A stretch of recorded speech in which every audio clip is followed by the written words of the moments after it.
Olá pessoal, tudo bem? Espero que todos estejam bem e hoje nós vamos continuar o estudo da geotecnia ambiental, falando agora sobre a compactação dos solos. Vamos lá? Uma boa aula a todos!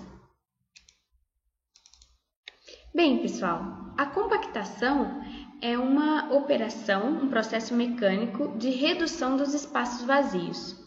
Nós já sabemos que o solo é um composto trifásico. Ele tem partes sólidas, gasosas e líquidas, né? E os espaços vazios são aqueles microporos e macroporos que estão entre as partículas sólidas que são ocupados por ar ou por água.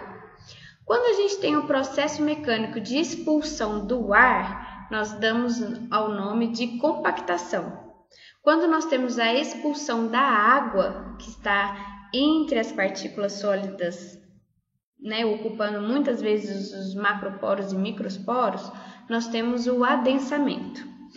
É mais fácil a gente expulsar o ar do que expulsar a água, chamada intersticiais, aquelas que estão bem aderidas às partículas sólidas, né? As argilas, elas possuem cargas e conseguem atrair polarmente, fazer ligações polares entre as partículas e moléculas de água e sólidos. E isso faz com que seja mais aderido, né, mais fortemente aderido à água do que o ar.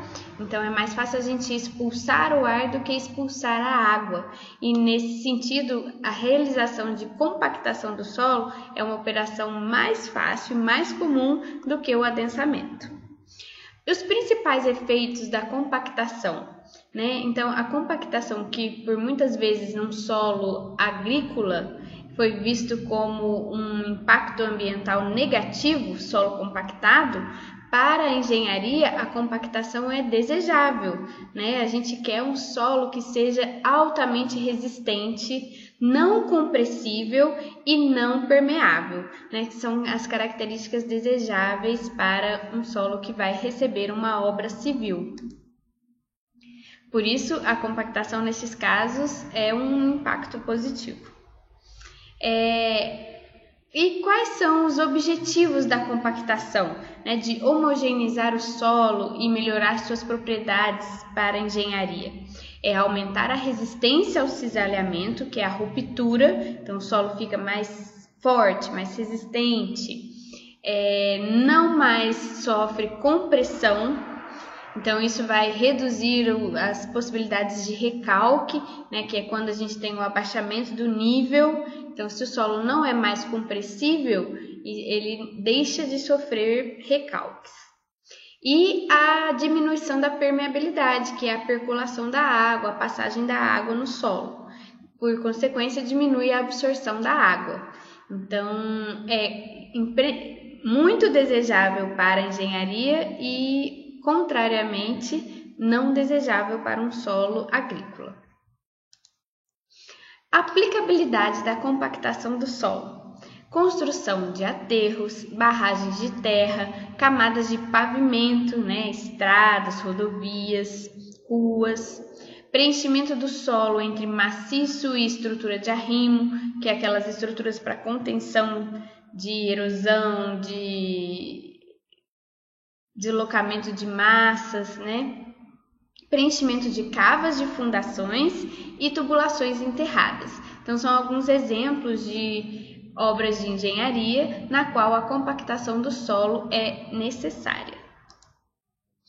Alguns fatores que são importantes, são representativos na execução de um trabalho de compactação. Nós precisamos saber que tipo de solo, neste caso, se é um solo argiloso, arenoso, siltoso, se tem pedras, pedregulhos, pedaços de rocha, né? Qual o teor de umidade, que é a porcentagem de água presente no solo. Isso é muito importante. Nós vamos ver que o teor de umidade ele afeta diretamente as características da compactação.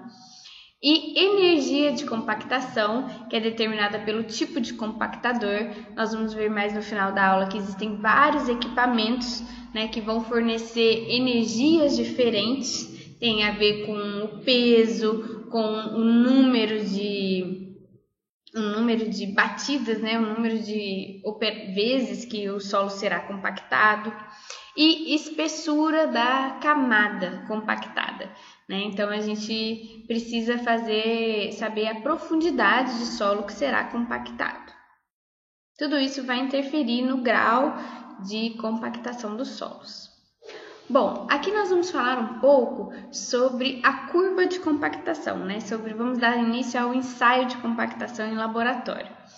E o ensaio de compactação ele vai nos dar como resposta uma curva que nos diz que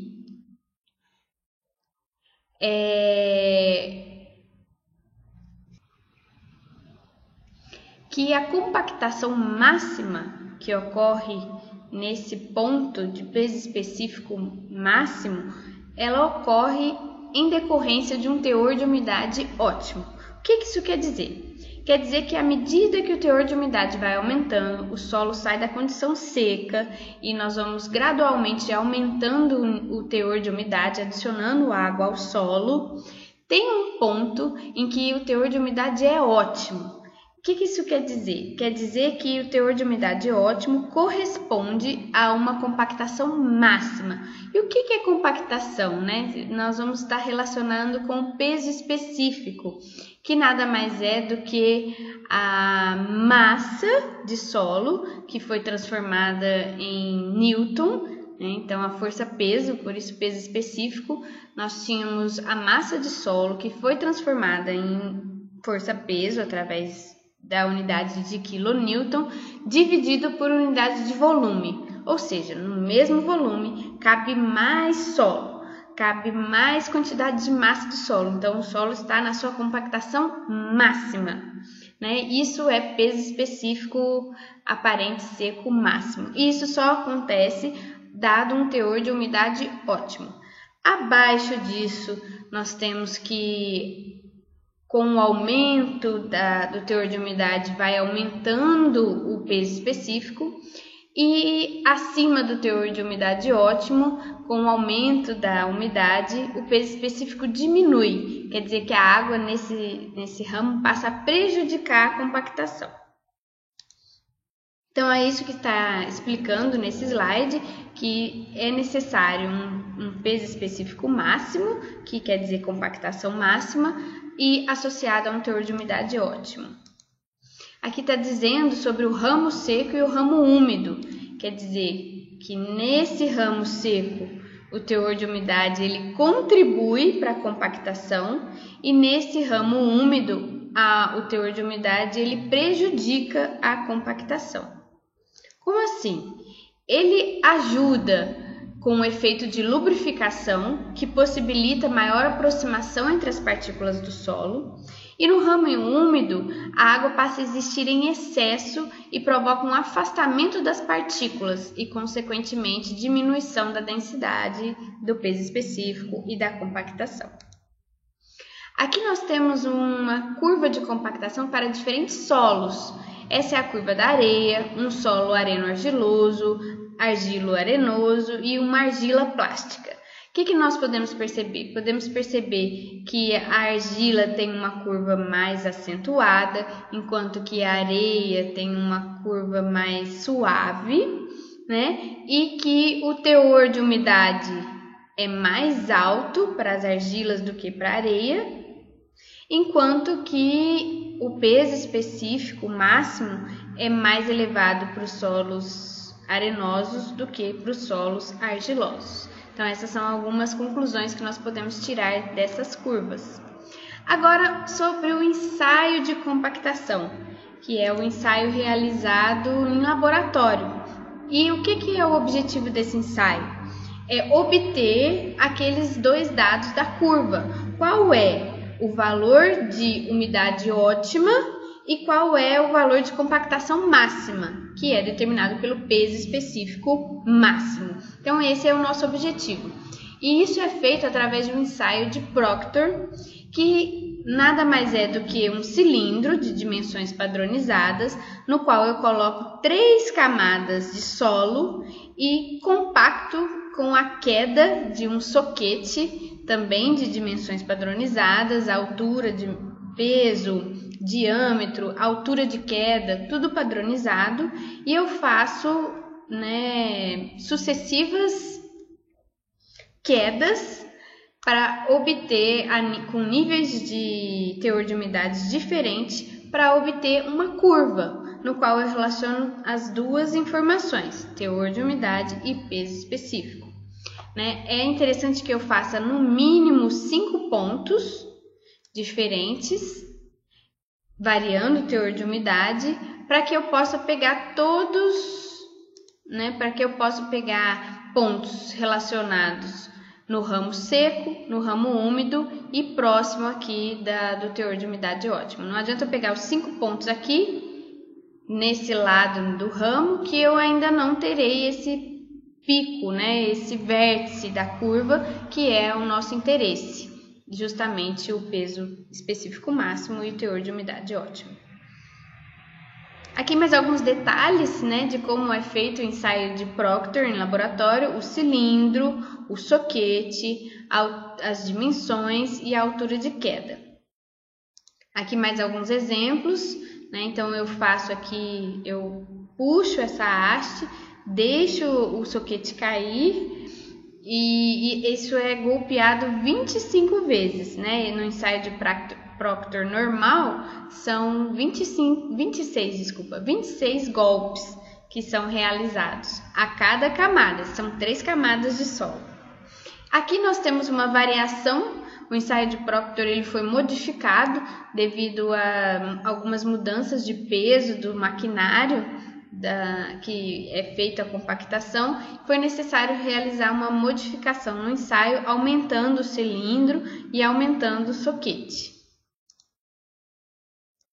Então, o objetivo do ensaio é obter a umidade ótima e o peso específico máximo.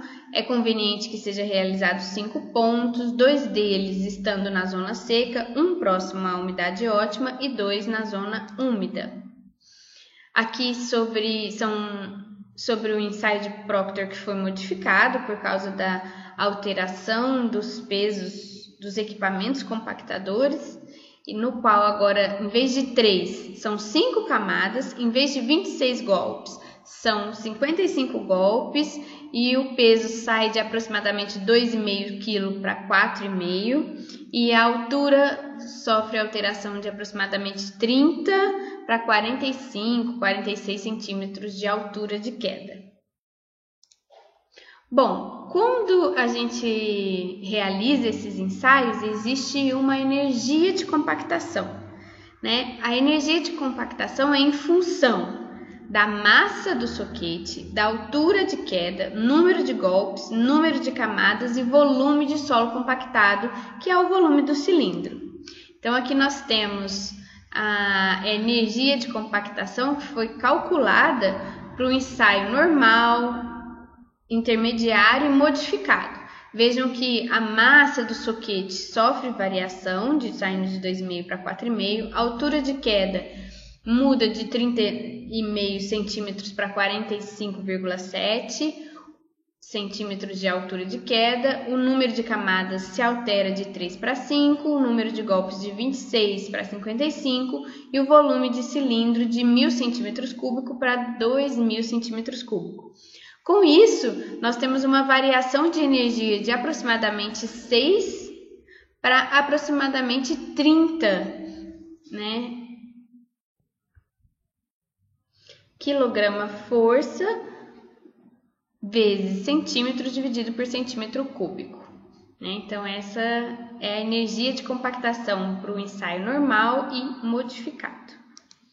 Vejam aqui alguns exemplos de curvas de compactação em que nós estamos alterando a energia de compactação. Veja que essa energia 4, que é maior do que a 1, nós temos alteração da inclinação da curva e do alterações entre o peso específico e o teor de umidade ótimo, que se alteram para esses diferentes esforços, né, ou energias de compactação.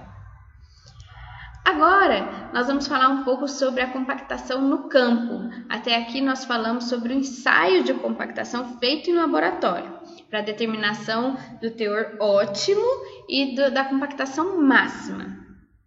E quais são os tipos de compactação que podem existir no campo? Existe a compactação dinâmica ou por impacto, que se dá pela queda de soquete, que é o fundamento do ensaio de Proctor, né, que é a queda através de um soquete, o impacto. Nós temos a compactação estática, que é quando se coloca um peso sobre a amostra. A compactação por amassamento, que é mais comum para solos argilosos, que é um rolo com pé de carneiro, que tem algumas saliências. E a compactação por vibração, né, em que tem frequência, alteração de frequência, e é muito utilizado para solos pedregulhosos. Aqui um exemplo da pressão estática, aqui ó, compactação estática através de um peso, da compactação por queda dinâmica e da compactação por vibração. Nós temos rápida sucessão de ondas de pressão. E a compactação no campo, os equipamentos compactadores, pode ser o rolo pé de carneiro, o rolo liso e o rolo pneumático, de pneu. Eu vou mostrar para vocês algumas fotos.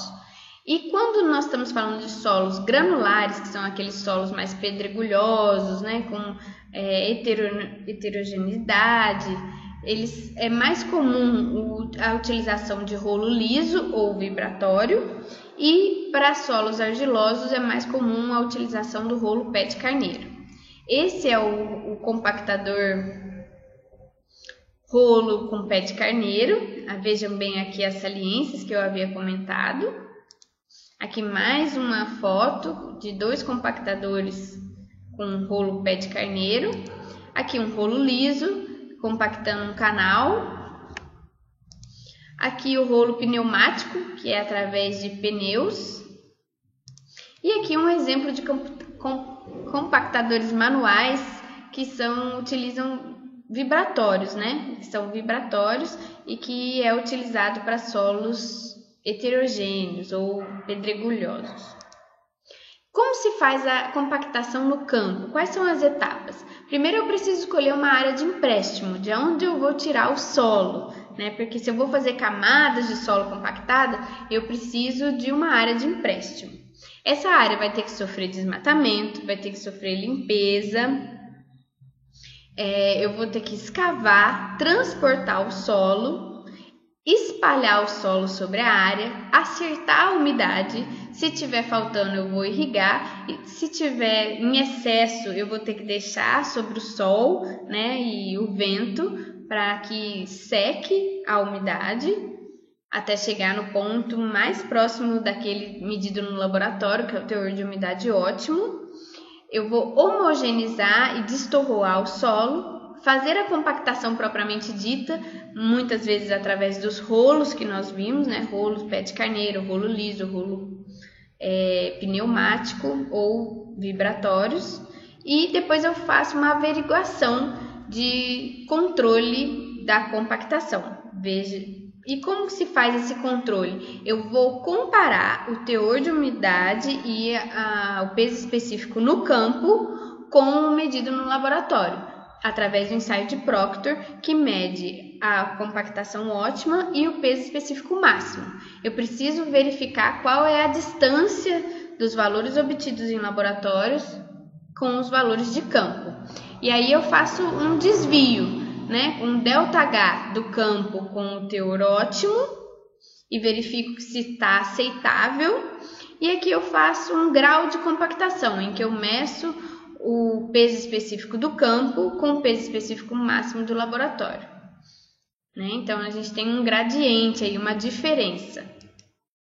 Se não for atingida a compactação desejável, o qual não deverá ser inferior a determinado valor de grau de compactação, por exemplo, 10%, né? Eu não posso ter mais do que uma variação maior do que 10% entre o medido em campo e o medido em laboratório, o material deverá ser revolvido e recompactado, né? Então, este é o caminho. Eu espero que tenha ficado claro alguns conceitos sobre compactação, né? O seu objetivo, para que serve, alguns equipamentos compactadores, como se faz a compactação no campo e como que se faz o ensaio de compactação no laboratório através do ensaio de Proctor.